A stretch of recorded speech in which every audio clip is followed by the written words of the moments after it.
অভিযানের নামে বিজেপির বকলমা লোকজন আর ওই কি ডিএ মঞ্চের সিপিএম এর লোকজন তারা আজ উদ্দেশ্যপ্রণোদিতভাবে কিছু লোক হয়রানির চেষ্টা করেছে, হামলা, হিংসা, ব্যারিকেড ভাঙা, পুলিশকে আক্রমণ। পুলিশ অত্যন্ত সংযম এবং দায়িত্বশীলতার সঙ্গে আজকে তাদের এই প্ররোচনা এবং হামলা, পুলিশ কোনো প্ররোচনায় পা দেয়নি। সবাই দেখেছেন পুলিশ আগে কিন্তু কোনো রিয়াক্ট করেনি। আগে বিজেপির গুন্ডারা ব্যারিকেড ভেঙেছে, ব্যারিকেড ভাঙার চেষ্টা করেছে, ব্যারিকেড ভেঙেছে, ইট পাথর মেরেছে পুলিশকে। আইসি চণ্ডীতলার মাথা ফেটে রক্ত পড়ছে, একাধিক পুলিশ কর্মী আহত। তাদের মামার বাড়ির আবদার পুলিশ রাখা যাবে না, ওরা হেঁটে হেঁটে নবান্নে বেড়াতে যাবে। তো সেই জায়গায় দাঁড়িয়ে যখন ব্যারিকেড ভাঙা হয়েছে, ব্যারিকেড ভাঙার চেষ্টা হয়েছে, হামলা হয়েছে, ইট পাথর ছোঁড়া হয়েছে, পুলিশ কোথাও লাঠি ব্যবহার করে, কোথাও কাঁদানে গ্যাস ব্যবহার করে, কোথাও জলকামান ব্যবহার করে পরিস্থিতি সামাল দিয়েছে, কোনো অবস্থাতে গুলি চালায়নি। সিপিএম জমানায় 1993 সালের 21শে জুলাই বিনা প্ররোচনায় গুলিতে 14 জন মারা গেছিল। সিপিএম জমানায় ফরওয়ার্ড ব্লকের সমাবেশে গুলি চালিয়ে 5 জনকে মারা হয়েছিল। কিন্তু মমতা বন্দ্যোপাধ্যায়ের পুলিশ ট্রিগার হ্যাপি পুলিশ নয়। সেই কারণে পুলিশকে আমরা ধন্যবাদ দিচ্ছি যে তারা, আর কটা লোক ছিল এই যে বিজেপি আর এরা এই সিপিএম এর ওই মঞ্চের লোকজন মিলে যেগুলো করলো, সবকটা পয়েন্ট মিলিয়ে তো 3000 লোকও ছিল না। একটা 4 আনার গুন্ডামিকে কিছু মিডিয়ার জন্য ওটা 12 আনা দেখানো হলো। একটা 4 আনার গুন্ডামি করেছে, গুন্ডামি। এর মধ্যে কোনো জাস্টিস চাওয়া নেই, এর মধ্যে কোনো পলিটিক্যাল কিছু নেই, গুন্ডামি। এনার্কি চাই, ভিডিও প্রকাশ হয়েছিল, ডেড বডি চাই, লাশ চাই, রাজনীতির মোড় ঘোরাতে লাশ চাই। ফলে এই জায়গায় দাঁড়িয়ে একটা 4 আনার গুন্ডামি, 3000 লোক ছিল না। একটা রাস্তা সরু, ওখানে 90 জন দাঁড়ালে মহামিছিল মনে হয়। দুটো পয়েন্ট, একটা হচ্ছে মহাত্মা গান্ধী রোড, বড় বাজারে বিজেপির কিছু লোকজন আছে সবাই জানে, আর দু একটা ওই ওই সাঁতরাগাছি। সব জায়গায় টপ ভিউয়ের ছবিও তো বেশিক্ষণ কেউ দেখাতে পারেনি, তার কারণ লোকজন ছিল না, সামনে কিছু গুন্ডা ছিল। ফলে ছাত্র সমাজের নাম দিয়ে অছাত্র এবং রাজনৈতিক আজকে বিজেপির কর্মসূচি সুপ্রিম কোর্টের নির্দেশকে ভায়োলেট করেছে। সুপ্রিম কোর্ট পরিষ্কার বলে দিয়েছিল আরজি করের মতো ঘটনা, সেটা বা চিকিৎসকদের বক্তব্য সংক্রান্ত ঘটনা, এটা সারা দেশের সমস্যা। টাস্ক ফোর্স গঠন করে দিয়েছে, এই নিয়ে পলিটিক্যাল স্টেটমেন্ট, পলিটিক্যাল অস্থিরতা বারণ করা ছিল। সেদিনকে পরিষ্কারভাবে বলে দেয় পুলিশ গণতান্ত্রিক আন্দোলনকে শান্তিপূর্ণভাবে মোকাবিলা করবে, কিন্তু গণতান্ত্রিক আন্দোলনকে প্রোটোকল মানতে হবে। কিন্তু আজ সুপ্রিম কোর্টের রায়কে ভায়োলেট করে বাংলায় অশান্তি ছড়ানোর চেষ্টা হয়েছে। কারা করেছে? কারা আগে গিয়ে ব্যারিকেড ভাঙতে গেছে? ব্যারিকেড কেন ভাঙবে? ব্যারিকেডটা তো সেই অংশের পর যাওয়া যায় না, একে তো অবৈধ জমায়েত। তারপরেও পুলিশ বারবার আবেদন করেছে যে শান্তিতে করুন, পুলিশ কিছু বলবে না। তার বদলে পুলিশকে আক্রমণ করা হয়েছে, ব্যারিকেড ভাঙা হয়েছে, ইট পাথর বোতল মারা হয়েছে। ফলে সম্পূর্ণভাবে সুপ্রিম কোর্টের রায়কে ভায়োলেট করেছে, অমান্য করেছে ভারতীয় জনতা পার্টি, শুধুমাত্র পশ্চিমবঙ্গে অ্যানার্কি তৈরি করার জন্য। সেই জায়গায় দাঁড়িয়ে তারা ফেল করেছে পুলিশের সংযমের কারণে। কারণ পুলিশ গুলি চালায়নি, তাদের রাজনৈতিক স্বার্থ চরিতার্থ হয়নি। সেই কারণে নতুন করে উত্তেজনা তৈরির জন্য আগামীকাল বুধবার 28শে অগস্ট 12 ঘন্টার বাংলা বন্ধ ডেকেছে। এই বন্ধ জনস্বার্থ বিরোধী, এই বন্ধের সঙ্গে জাস্টিস চাওয়ার কোনো সম্পর্ক নেই। পশ্চিমবঙ্গ সরকারের তরফ থেকে ইতিমধ্যেই মাননীয় মন্ত্রী ব্রাত্য বসু, মাননীয় মন্ত্রী চন্দ্রিমা ভট্টাচার্য, মাননীয় মন্ত্রী অরূপ বিশ্বাস, মাননীয় মন্ত্রী ইন্দ্রনীল সেনরা, মাননীয় মুখ্যমন্ত্রীর নির্দেশে স্পষ্টভাবে জানিয়ে দিয়েছেন পশ্চিমবঙ্গ সরকার আগামীকাল জনজীবন এবং পরীক্ষার্থীদের, ছাত্রছাত্রীদের যাতায়াত স্বাভাবিক রাখতে সমস্ত রকম যাবতীয় ব্যবস্থা করবে। কিছুক্ষণ আগে পোস্তা এলাকা থেকে কৃষ্ণপ্রতাপ সিংরা জানিয়ে দিয়েছেন যে সেখানে পণ্য পরিবহনের যে কাজকর্ম, লোডিং আপলোডিং ইত্যাদি, সেই বাণিজ্যিক কাজকর্ম সমস্ত রকম স্বাভাবিক থাকবে। এবং আমরা পরিষ্কার বলছি, আমরা আপনাদের মাধ্যমে সর্বস্তরের আমাদের কর্মীদের নেতৃত্বকে আমরা জানিয়ে রাখতে চাই, আগামীকাল 28শে অগস্ট যে তৃণমূল ছাত্র পরিষদের যে প্রতিষ্ঠা বার্ষিকীর জমায়েত আছে, সেখানে বিভিন্ন কলেজ এবং শিক্ষা প্রতিষ্ঠানের যে ছাত্র ছাত্রীরা যাবেন তাদেরকে মেয়ো রোডের জমায়েতে পাঠিয়ে দিন। কিন্তু কাউন্সিলর এবং ব্লকের নেতৃত্ব যারা আছেন বা অন্যান্য নেতৃবৃন্দ, সিনিয়র নেতৃবৃন্দ যারা আছেন, তারা সকাল থেকে মানুষের পাশে থাকুন, জনজীবন স্বাভাবিক রাখার কাজ করুন। বিজেপি যেন রাস্তা অবরোধ করে কোনো অবস্থায় কোনো পরিবহন যাতায়াতে বিঘ্ন ঘটাতে না পারে। কেউ কোনো প্ররোচনায় পা দেবেন না, কেউ কোনো বাকবিতণ্ডায় জড়াবেন না।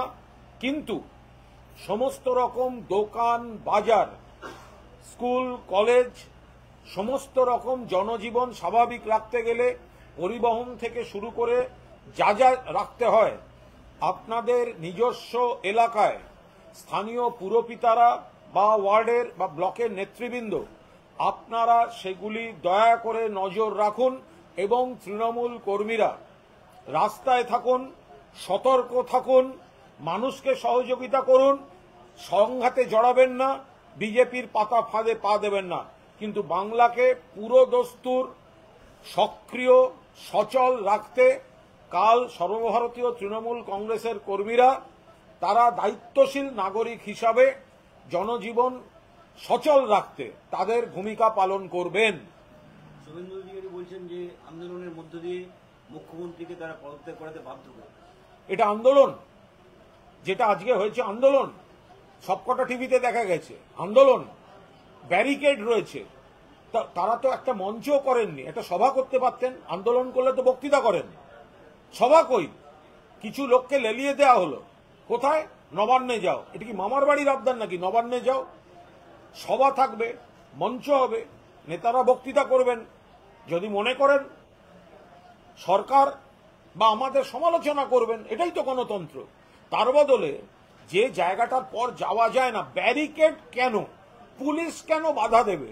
এ কি মামার বাড়ি নাকি যে পুলিশ থাকবে না? বিজেপির নেতারা, তারা এত বড় সাদা দাড়িওয়ালা ছাত্র নেতা, তারা হাঁটতে হাঁটতে নবান্ন বেড়াতে যাবেন? আপনারা কি এটা চান? এটা গণতন্ত্র? ফলে ব্যারিকেড ভাঙার চেষ্টা, এটা গুন্ডামি। ফলে শুভেন্দুবাবু, সুকান্তবাবুরা জেনে রাখুন, যেটা আজকে করেছেন আপনাদের, সব মিলিয়ে 3000 লোক ছিল না, সব মিলিয়ে 3000 লোক ছিল না। যেটা করেছেন সেটা আন্দোলন নয়, যেটা করেছেন সেটা গুন্ডামি। ব্যারিকেড ভাঙার চেষ্টা করেছেন। আন্দোলন করার হলে ওই জায়গায় মঞ্চ থাকতো, আন্দোলন করার হলে ওই জায়গায় বক্তব্য রাখতেন, আন্দোলন করার হলে ওই জায়গা থেকে আপনাদের কথাগুলো মানুষের কাছে বলার চেষ্টা করতেন। তার বদলে আপনারা লোক খেপিয়ে গুন্ডামি করতে পাঠিয়েছিলেন। ব্যারিকেড ভাঙো, পুলিশকে গুলি চালাতে বাধ্য করো, যেই মৃতদেহ পড়বে সেটা নিয়ে রাজনীতি করো, কেন্দ্রকে হস্তক্ষেপ করতে বলো। ফলে আপনারা যেটা করেছেন সেটাকে আন্দোলন বলে না, আপনারা যেটা করেছেন সেটাকে বলে গুন্ডামি। কার পদত্যাগ? কিসের পদত্যাগ?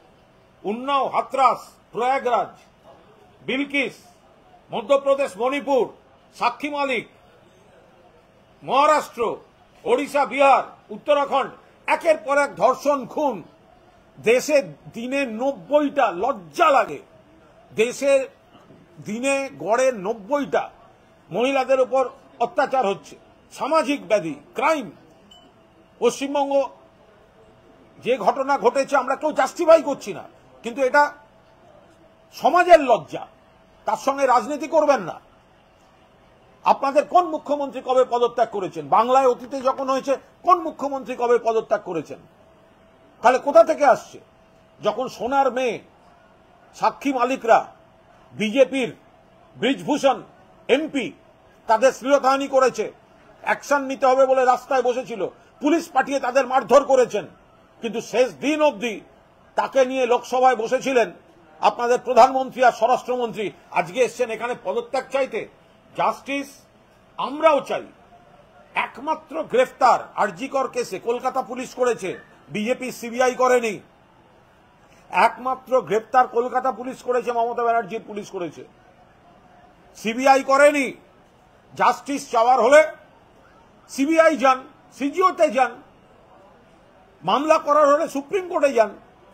ব্যাকডোর দিয়ে অ্যানার্কি তৈরি করে, অরাজকতা তৈরি করে, লাশের রাজনীতি করে কেন্দ্রীয় সরকারকে দিয়ে কেন আপনারা ক্ষমতার রাজনীতি করতে যাচ্ছেন? আমরা আবার বলছি, যদি বলো justice for RG Kar, justice for RG Kar, যদি বলো জাস্টিস ফর আরজিকর, তোমার আমার একই স্বর, আমরাও চাই সিবিআই জাস্টিস দিক। মমতা বন্দ্যোপাধ্যায় 24 ঘন্টার মধ্যে অ্যারেস্ট করে দিয়েছেন। যদি বলো জাস্টিস ফর আরজিকর, তোমার আমার একই স্বর। যদি বলো রিজাইন মমতা, তাহলে ময়দানে বুঝে নেবে বাংলার জনতা। ফলে আপনারা কিন্তু জাস্টিসের লড়াই থেকে সরে অ্যানার্কি তৈরি করার জায়গায় যাচ্ছেন, বাংলার মানুষ অ্যালাউ করবে। অধীর চৌধুরীও একই সুরে বলেছেন রাজ্য সরকার আন্দোলনকে ভয় পাচ্ছে, 29 তারিখ আমাদের কর্মসূচি আছে, যদি পুলিশ পারমিশন না দেয় জোর করে যাবে। দেখুন, Adhir Chowdhury man of BJP. Adhir Chowdhury তিনি তো বিজেপির লোক, তিনি তো বিজেপি যা বলবে অধীর চৌধুরীকে সেটাই বলতে হবে। ফলে অধীর চৌধুরী তিনি বিজেপির লোক, বিজেপির দুই ভাই, সিপিএম আর এ রাজ্যের কংগ্রেস আই, এটাই তো প্রমাণিত হবে। তো ফলে কংগ্রেসের যখন নির্ভয়া কাণ্ড হয়েছিল, শীলা দীক্ষিত ইস্তফা দিয়েছিলেন, অধীর রঞ্জন চৌধুরী ইস্তফা দিয়েছিলেন। শীলা দীক্ষিত দিল্লিতে নির্ভয়া কাণ্ড হয়েছিল যখন, ভয়ঙ্কর ঘটনা, অধীর রঞ্জন চৌধুরী শীলা দীক্ষিতের ইস্তফা চেয়েছিলেন তখন। তাহলে এখন কেন মমতা বন্দ্যোপাধ্যায়ের ইস্তফা চাইতে যাচ্ছেন? ফলে এটা সম্পূর্ণ বাংলার স্থিতিশীলতা নষ্ট করার জন্য, আসল ঘটনা নিন্দার, দোষীদের গ্রেপ্তার হোক, দোষীদের ফাঁসি হোক, তদন্তের দায়িত্ব সিবিআই এর, মামলা হচ্ছে সুপ্রিম কোর্টে, আর এখানে এরা এই রাজনীতি করছে। আচ্ছা, অভিষেক বন্দ্যোপাধ্যায় সোশ্যাল মিডিয়ায় পোস্ট করেছেন, ফের কঠোর আইনের পক্ষে সওয়াল করেছেন। যেটা অভিষেক বন্দ্যোপাধ্যায় যেটা বারবার বলছেন সেটাই আবার বলেছেন, তিনি তো কঠোর আইনের পক্ষে। আমাদের নেত্রী মমতা বন্দ্যোপাধ্যায়, আমাদের সাধারণ সম্পাদক অভিষেক বন্দ্যোপাধ্যায়, তিনি তো খুব স্পষ্টভাবে বলছেন যে কঠোর আইন চাই, কঠোর আইন চাই, কঠোর আইন চাই, সময় বেঁধে দিয়ে এদেরকে মৃত্যুদণ্ড দিতে হবে। অথচ দেশে দেখুন এই অবস্থা, সারা দেশে এই চলছে, সেগুলোই তিনি পোস্ট করেছেন। একবারও আন্দোলনকে কটাক্ষ করেননি, রাজনৈতিক ষড়যন্ত্রের তত্ত্বও তোলেননি। না, তিনি যা পোস্টটা করেছেন সেটা তো পুরোদস্তুর দেশের পার্সপেক্টিভে তুলেছেন। তিনি তো ওই ফ্যাক্টটা বলতে চেয়েছেন, এইটা একটা আলাদা পার্ট। আর ওই যে পার্টটা, যে মহিলাদের উপর যে নির্যাতন, ধর্ষণ, এটা শুধু বাংলার বিষয় নয়, এটা সর্বভারতীয়, সেটাই অভিষেক বন্দ্যোপাধ্যায় বলেছেন। আর্টিকল নিয়ে দুর্নীতির তদন্তে ইডি আবার ইডি ঢুকছে, যে তদন্তকারী এজেন্সির ব্যাপারে বিষয়ে কোনো মন্তব্য করব না। সিবিআই তদন্ত করেছে, যদি ইডি আইনত তাদের এখতিয়ারে পড়ে, তারা যদি তদন্ত করে বা করে না, তাদের ব্যাপার। আর যাদের বিরুদ্ধে তদন্ত হবে তারা বা তাদের আইনজীবীরা বলতে পারবেন, এ ব্যাপারে কোনো মন্তব্য করব না। আচ্ছা, পুলিশ বলছে ক্রাইম সিনের 40 ফুট এলাকার মধ্যে আগে কেউ ঘরে ঢোকেনি, বহিরাগতরা 40 ফুটের বাইরে ছিলেন, কিন্তু পরবর্তী ক্ষেত্রে তিলোত্তমার পরিবার বলছেন যে ডাহা মিথ্যে কথা, এরকম কিছুই হয়নি, তাদেরকে 3:30-এর পর ডেকে নিয়ে যাওয়া হয়েছিল এবং গিয়ে দেখেছিলেন মেয়েকে পুরো সাজিয়ে গুছিয়ে রাখা হয়েছে। এর সঙ্গে তো কোথাও কোনো কন্ট্রাডিকশন আছে বলে মনে হলো না। তারা তাদের দেখাটা বলেছেন, আর পুলিশ বলেছে ওই সময় যে সময়ের ভিডিও ফুটেজটা, সেই সময় হয়তো তারা এসেই পৌঁছয়নি, সেরকম হতে পারে। যে ভিডিও ফুটেজটা দিয়ে বাজার গরম করার চেষ্টা হচ্ছে, পুলিশ ব্যাখ্যা দিয়ে বলেছে ওই 40 ফুটের মধ্যে কাউকে আসতে দেওয়া হয়নি, বাকি 11 ফুটে কিছু লোক দাঁড়িয়েছিলেন। তো তার সঙ্গে পরে নির্যাতিতার বাবা মা কি দেখেছেন, তার সঙ্গে তো কোনো সংঘাতমূলক বিষয় নেই। একটা বিষয় যেটা টিএমসির অন্তরে ব্যাটন বদলের একটা আওয়াজ উঠছে, বিভিন্ন জায়গায় পোস্টার করছে, এবং কেন সকলের মনে হচ্ছে যে অভিষেক ভালোভাবে অবস্থা সামলাতে পারে। মমতা বন্দ্যোপাধ্যায় তৃণমূল কংগ্রেসের শেষ কথা, মমতা বন্দ্যোপাধ্যায় তৃণমূল কংগ্রেসের প্রতিষ্ঠাতা, মমতা বন্দ্যোপাধ্যায় তৃণমূল কংগ্রেসের সর্বোচ্চ নেত্রী, আবার অভিষেক বন্দ্যোপাধ্যায় তিনি আমাদের সর্বভারতীয় সাধারণ সম্পাদক, তিনি আমাদের সেনাপতি। ফলে মমতাদির নেতৃত্বে, অভিষেকের সেনাপতিত্বে সর্বভারতীয় তৃণমূল কংগ্রেস একটি পরিবার হিসেবে লড়ছে, আগামী দিনেও লড়বে। অভিষেক ভালোভাবে অবস্থা সামলাতে পারেন বলে কেন তৃণমূলের একাংশ মনে করছেন? সন্দেশখালী সামলেছেন বলে? সবাই সামলেছেন। অভিষেক তো নিশ্চয়ই দক্ষতার সঙ্গে কাজ করছেন। মাথার উপর মমতা বন্দ্যোপাধ্যায় রয়েছেন, মমতা বন্দ্যোপাধ্যায় রয়েছেন, তাঁর অভিজ্ঞতা, অভিষেকের নিজের দক্ষতা সব মিলিয়ে মমতাদির নেতৃত্বে, অভিষেকের সেনাপতিত্বে একটা টিম কাজ করছে সবাই। শেষ প্রশ্ন, টিএমসি কি অভিষেক বনাম মমতা করে আসল ঘটনা থেকে নজর ঘোরাতে চাইছেন? এখানে কোনো বনামের বিষয় নেই, এখানে মমতা বন্দ্যোপাধ্যায় এবং অভিষেক বন্দ্যোপাধ্যায়, যারা বলতে চাইছেন মমতা বন্দ্যোপাধ্যায় বনাম অভিষেক বন্দ্যোপাধ্যায়, তারা অপব্যাখ্যা করছেন বা উদ্দেশ্য প্রণোদিত কোনো প্রচার চাইছে। সেমিনার নিয়ে একটা ব্যাপার, বিরোধীরা বলছে এন্ট্রি এবং এক্সিট হচ্ছে একটাই খোলা ছিল। ওই সেমিনার হলে এন্ট্রি এবং এক্সিট যে একটাই খোলা ছিল, সেখান দিয়ে সবাই ঢুকলো বেরোলো, তাহলে তো তথ্য প্রমাণ নষ্ট হয়ে যাবে। দেখুন, এগুলো জোর করে বিতর্কটা তৈরি করা। কোনো একটা জায়গায় কোনো ঘটনা ঘটলে কৌতূহল বসেও প্রথমে প্রাথমিক একটা ভিড় তৈরি হয়, এবং পুলিশ যেখানে ডিসি সেন্ট্রাল ইন্দিরা মুখোপাধ্যায় এত সুন্দর করে ব্যাখ্যা দিলেন যে ওই ঘরটার যে এপাশে 40 ফুট যে জায়গাটা বডিটা ছিল, সেই জায়গাটাকে সুরক্ষিত রাখা ছিল। ফলে এরপর বিরোধীরা জলঘোলা করার জন্য রোজ কিছু গল্প ছাড়বে, আর রোজ তার ব্যাখ্যা দিতে হবে। একের পর এক মিথ্যা তারা বলবে, মিথ্যাটা ধরা পড়ে যাওয়ার পর আবার একটা নতুন মিথ্যা ন্যারেটিভ তৈরি করবে, এটা কঠিন ব্যাপার। আজকে আরেকটা নতুন বিষয় দেখা গেল যে পুলিশকে ইটপাটকেল ছুড়ে তার মাথা ফাটিয়ে দেওয়া হলো, আবার ওদের মধ্যে কিছু লোক তাকে ধরে সিআই কে এনে আবার এটার সঙ্গে কোনো উদারতার সম্পর্ক নেই। ওরা মারতে, ওখানে পুলিশকে মারা হয়েছে, পুলিশ রক্তাক্ত হয়েছে, সেই জায়গায় দাঁড়িয়ে বাকি পুলিশ কর্মীরাও ছিলেন, ওখানে আরো 2-4 জন ছিল, তারা করেছে, তারা বুঝতে পেরেছে ঘটনাস্থলে দাঁড়িয়ে এই ভয়ঙ্কর ঘটনা ঘটেছে, পুলিশকে মারা হয়ে গেছে, পুলিশের ওসির মাথা থেকে রক্ত পড়ছে, তাদের ছোঁড়া ঢিলে। ফলে এখন সাধু সাজদে, ভালো সাজদে, সঙ্গে ওকে ধরে নিয়ে চলে যাওয়া ভালো, নইলে ওইখানে পুলিশরা তো তাদেরও অ্যারেস্ট করতো। আর একটা বিষয় যেটা বিরোধীরা দাবি করছে যে প্রচুর মহিলা আজকে তাদের সামনের সারিতে ছিল, তরুণ মুখ ছিল, এটা আন্দোলনের একটা নতুন বিষয়। পুলিশের জলকামারের সামনে তারা মুখ পেতে দিয়েছে। দেখুন, সব মিলিয়ে 3000 লোক ছিল কিনা সন্দেহ। আপনাদের চ্যানেলেই যতবার কয়েকজন তথাকথিত প্রতিবাদীর মুখ দেখিয়েছেন, এক একজনে 3 বার করে দেখিয়েছেন। মানে যে লোকটা দুপুরে দেখছি, সকালে দেখলাম চেঁচাচ্ছে, দুপুরবেলা খেতে খেতে দেখলাম চেঁচাচ্ছে, বিকেলে চা খেতে দেখলাম আবার সেই চেঁচাচ্ছে। তো সুতরাং এত মুখ থাকলে আপনারা ঘুরিয়ে ফিরিয়ে দেখাতে পারতেন। আপনাদের সব মিলিয়ে যোগ করলে 3000 লোক ছিল না, সবকটা স্পট মিলিয়ে 3000 লোক ছিল না। বাছাই কিছু বিজেপি, কিছু তৃণমূল বিরোধী, তারা এক জায়গায় গেছিলেন। ঘটনা ঘটেছে ন্যাক্কারজনক, জঘন্য ঘটনা, আমরা সবাই জাস্টিস চাই, কিন্তু সেইটাকে হাতিয়ার করে অ্যানার্কি তৈরি করে তৃণমূলের বিরুদ্ধে রাজনীতি করার মঞ্চ বানিয়েছিল আজকের এই হুলিগানিজমটা। Thank you.